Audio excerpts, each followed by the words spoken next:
Ben Lala. Hey, salut tout le monde, bienvenue à cette 6e saison de Ben Lala. Ben Lala. Et pour cette 6e saison, je vous propose un défi. Ben Lala. Ben Lala. Alors, pourquoi je vous dis je vous propose un défi? Eh bien, la 6e saison pour moi représente un défi important pour la simple et unique raison que j'ai passé le cap du 75e épisode et je dois essayer de me dépasser davantage pour être capable de vous offrir quelque chose d'intéressant, de pertinent et aussi d'explorer des zones que je n'ai pas encore explorées avec le balado. Alors, je vous rappelle que, dans le fond, Ben Lala est un outil pédagogique que j'utilise à l'intérieur de mes cours. Donc, je traite de sujets, j'invite des gens, on parle de plein de choses, mais, tu sais, dans le fond, vous ne le sentez pas nécessairement à l'écoute parce que je réinvestis ça à l'intérieur même de mes classes. Ceci dit, la saison 6 est en préparation et, écoutez, j'ai plusieurs surprises pour vous autres. J'ai déjà des gens qui ont confirmé. Par exemple, lorsqu'on va arriver dans la semaine précédente, le Super Bowl, j'ai déjà Luc Dupont, professeur à l'Université d'Ottawa, qui a confirmé sa présence. J'ai aussi un autre intervenant qui a confirmé sa présence. Et ça, je vous le garde en surprise parce que vous allez le découvrir dans l'épisode 2 de la saison 6. Et je crois que vous allez découvrir des gens aussi durant la prochaine dans la prochaine saison, des gens intéressants, des gens pertinents. Et c'est ça, donc beaucoup de préparation pour la prochaine saison et je vais faire aussi quelques essais pour bref, essayer de repousser les limites un peu plus loin. Et d'ailleurs, c'est le défi. Hein. Quand je dis c'est le défi, c'est le sujet d'aujourd'hui. Je vais vous partager certaines choses, notamment avec le défi. Et je vous dirais, moi, mon premier défi, c'est vraiment celui d'amener l'outil du balado plus loin, justement dans une utilisation pédagogique, mais aussi que ce soit ludique et intéressant pour monsieur, madame, tout le monde, et qui se demande aussi qu'est-ce qui se passe dans le cégep de Chicoutimi, puis parce que veut pas, c'est un balado qui parle de notre collège aussi, de notre milieu. Alors souvent, on a tellement de gens intéressants, de gens pertinents qui vont venir. Je vous donne un exemple. J'ai eu le privilège de rencontrer le nouveau coach des Cougars, donc il va venir nous parler de football un petit peu. Il va venir nous parler de sa vision et de comment est-ce qu'il organise son équipe. Donc, j'ai eu la chance d'avoir une excellente discussion avec lui. Je disais, viens donc faire ton tour dans le balado. Bref, il y en a plusieurs comme ça et je ne vous les nomme pas tous comme ça. Si ça ne se fait pas, je ne serais pas pris avec un audio qui dit « il avait dit qu'il allait avoir telle personne. Finalement, je ne l'ai pas eu. » Ceci dit, j'ai quand même beaucoup de choses pour vous autres en préparation. Alors, aujourd'hui, le défi, OK, c'est le sujet dans le fond du podcast. On va commencer avec une petite histoire, mes chers amis. Pourquoi je dis une petite histoire? Écoutez, on remonte en 2019. En 2019, j'ai mon voisin d'en face qui s'appelle David qui m'offre un cadeau, qui dit « Écoute, Benoît, ça te tente, on va faire la course des Pichoux ensemble. » Alors, la course des Pichoux, pour ceux qui ne le savent pas, c'est un 15 km de course au mois de mars environ.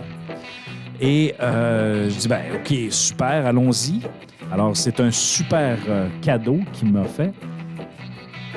Et là, il me donne ça au mois de décembre. Janvier arrive. Je ne m'entraînerai pas tout de suite. J'ai encore suffisamment de temps. Février arrive. J'ai encore un petit peu de temps. Et là, fin février, j'avais complètement oublié ça, moi. Et là, je reçois un texto. « Hey, es-tu prêt? Ça arrive vite. » OK, j'ai plus vraiment de temps.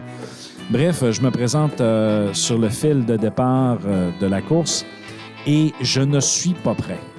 Je me suis pas entraîné, je suis en surpoids un peu et mon ami, lui, il est entraîné, slim, prêt à faire son 15 km. Alors, je l'avertis tout de suite, j'ai dit, écoute, tu peux y aller, il n'y a pas de problème. On se rejoint au fil d'arrivée. On avait fait du covoiturage. Alors, on avait mis une voiture au départ, une voiture à l'arrivée. Et on était bien organisés, tout était beau. Et je l'avais averti, j'ai dit, écoute, c'est sûr que je ne finirai pas en même temps que toi. Donc, le coup de départ est lancé. Alors, le premier kilomètre, ça va bien. Le deuxième, c'est difficile. Et je me rends pas au troisième. En fait, j'ai continué la course, mais au 3e kilomètre, j'ai commencé à alterner marcher, courir, parce qu'effectivement, j'avais pas pratiqué mon cardio. Je m'étais pas préparé pour ce défi-là qui était vraiment trop important pour la capacité que j'avais à ce moment-là. Donc, au cours de la course, on arrive à peu près au 5-6e kilomètre et il y a quelqu'un qui décide de dire « Écoute, je vais vous donner un petit coup de main. » Et là, on était en fin de peloton. Alors, j'ai dit, OK, super. On a comme eu un coach qui nous encourageait, qui était super positif, qui nous disait, OK, on a assez couru, on marche. OK, on décolle, let's go la gang. Et là, il y avait un esprit de motivation. Il y avait un esprit collectif qui était alentour de l'objectif, c'est-à-dire de terminer la course. L'objectif, c'était pas de faire le meilleur temps parce qu'on savait de toute façon qu'on allait être le pire temps. Et avec la gang, avec le collectif qui était là. Donc, on était 5-6 personnes, je me souviens. Et là, on faisait l'alternance. Et là, tout d'un coup, bien sûr, on discutait, on jasait, on prenait le temps. Tu sais, c'était comme ludique, mais on avait tout le temps de la course pareil. Et bon, à un moment donné, mal aux pieds, mal aux genoux, mal au corps, et ainsi de suite. Et là, au bout, je vois arriver à peu près les 30-40 derniers mètres. Je vois le fil d'arrivée avec le chrono. Et là, je pars à la course. Je dis, OK, on se rejoint tout à l'heure, les amis. Merci. C'était vraiment super. Et là, je me donne à fond. Je cours jusqu'à la ligne d'arrivée. Et je traverse la ligne d'arrivée. Et je termine les bras dans les airs, les amis, en train de pleurer. J'ai senti une émotion que je n'avais jamais ressentie parce que j'avais finalement atteint un objectif qui n'était même pas un objectif initialement parce que je ne m'étais pas préparé pour. Bref, je m'étais dépassé. Et je me souviens très bien, cette nuit-là, c'était une des pires nuits de ma vie. J'avais le corps défait, j'avais mal partout. Et ça a pris une bonne semaine avant d'être capable de me relever et de bouger. C'était excessivement difficile. Bref, c'était mon petit fait cocasse de défi que je voulais vous parler, la fameuse course des Pichoux. Vous savez, moi, je suis quelqu'un de défi dans la vie. Et possiblement que ce défi-là a été le pire défi de ma vie, mais je l'ai quand même relevé. Et je pense que la force mentale et le fait aussi d'être encouragé, d'avoir des gens autour de moi pendant cette période difficile, c'est-à-dire la période du 15 km, ça l'a permis, entre autres, de terminer la course. Et ça, sans préparation. Le fait aussi d'arrêter de dire, ben écoute, je ne peux pas aller plus vite, je vais y aller à mon rythme, je vais être capable d'y atteindre. Donc, souvent, on entend dire « un petit train va loin ». Un petit train va loin, c'est une belle expression. Donc, des fois, quand on se lance des défis, des fois, on n'a pas conscience de l'ampleur de ces défis-là et on rencontre des embûches, on rencontre des moments difficiles et ça fait en sorte que, bon, on est obligé de pousser la machine un peu plus loin et finalement, on s'aperçoit qu'on aurait dû se préparer. L'autre aspect de la préparation, ben, c'est important de s'entraîner et d'être capable de dire, OK, on va changer des choses pour être capable d'arriver à notre objectif. Dans la même année, en fait, à la fin 2019, début 2020, en fait, je m'étais inscrit au gala de boxe des gens d'affaires. Donc, ça avait été un succès en 2018 et en 2019, ils ont décidé de repartir une gang pour refaire ce genre de gala-là. Donc, le principe, c'est simple, c'est que tu t'entraînes pendant une certaine période de temps, 4-5 mois, et tu montes dans le ring contre un adversaire. Et là, c'est un combat de boxe qui est fédéré, entre autres, mais qui n'est pas nécessairement de compétition. Ça veut dire que l'objectif, c'est pas d'aller chercher un KO, mais d'être capable de faire des points avec de la précision et d'être capable de toucher ton adversaire.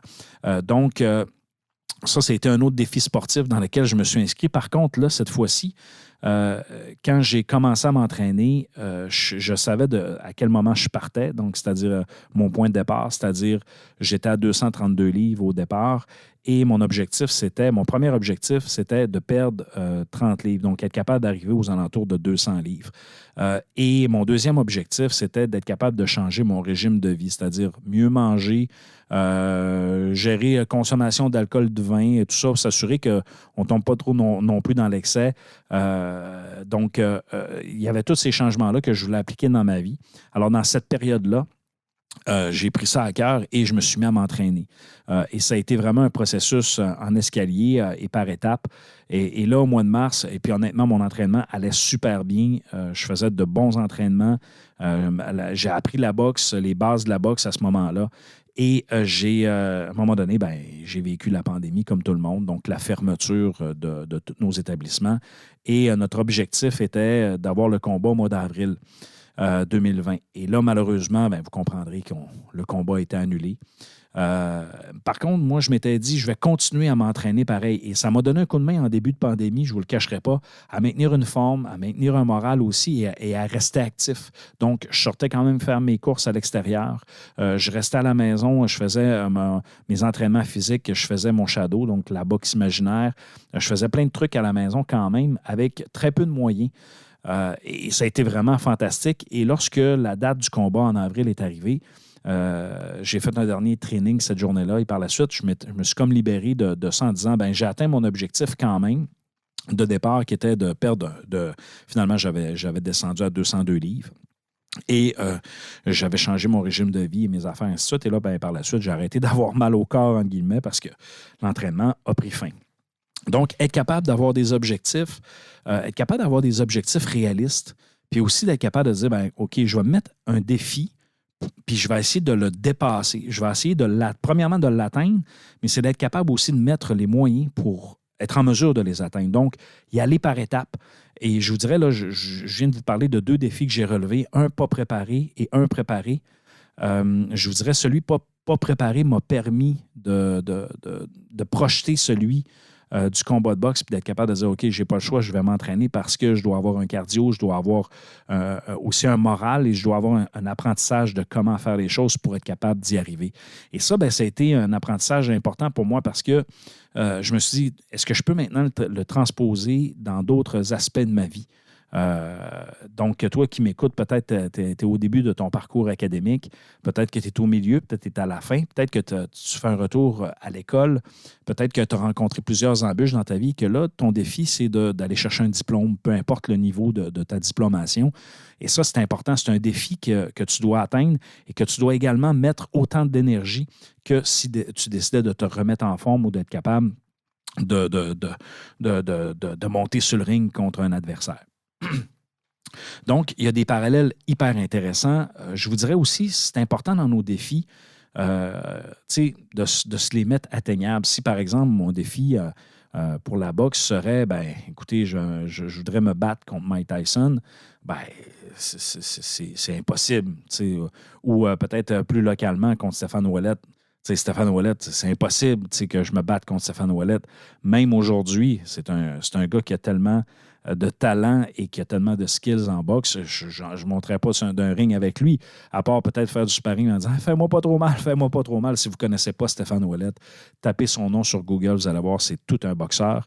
Il y a assurément des vidéos de lui dans un ring. C'est un produit Jonquière qu'on est très fiers, donc je le salue d'ailleurs.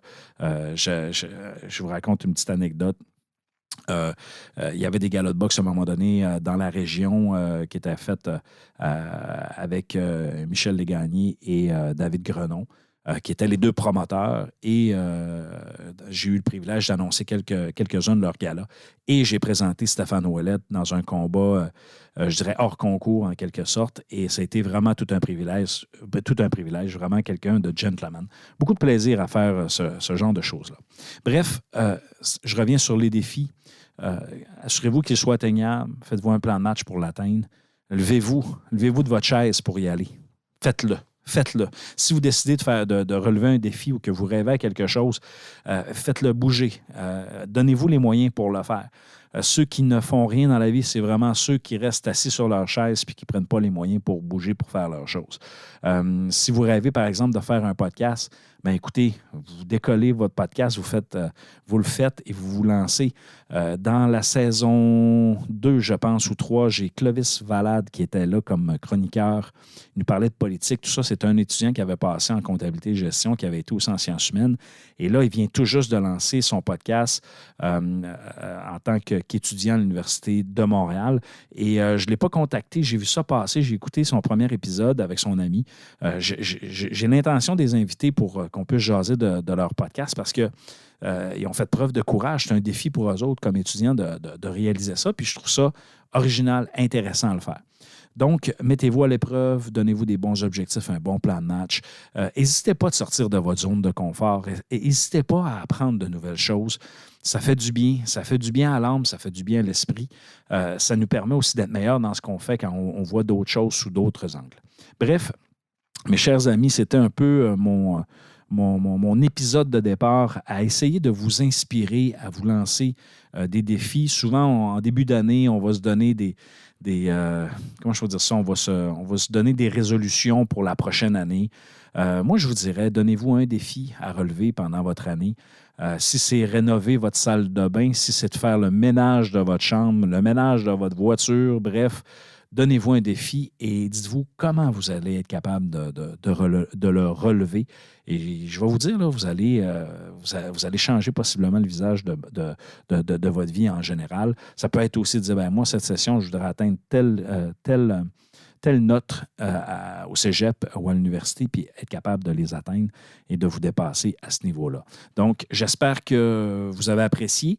Moi, de mon côté, je vais vous revenir avec le prochain épisode assez rapidement parce que, écoutez, la session est assez lancée. Je terminerai en disant notamment félicitations à tous ceux qui ont participé au Bootcamp 2023 qui s'est déroulé cette semaine. Ce Bootcamp-là, d'ailleurs, a été, à mon avis, un succès parce qu'effectivement, ça a été un défi pour plusieurs étudiants.